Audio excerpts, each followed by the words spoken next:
Friends, welcome to Mili babies channel. അപ്പം ഞങ്ങളുടെ പ്രാരിയിലുള്ള ശ്രീ കണ്ണോട്ടുകാവ് ഭഗവതി ക്ഷേത്രത്തിലാണ്.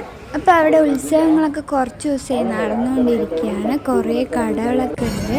പിന്നെ ഞങ്ങൾ ആനെ കാണാൻ വേണ്ടി പോയതാണ് അമ്പലത്തേക്ക്. അപ്പോൾ മീലൂസ് ഉപ്പിച്ച് ഇങ്ങോട്ട് ആനെ കാണാൻ വേണ്ടി പോയിരിക്കുകയാണ്.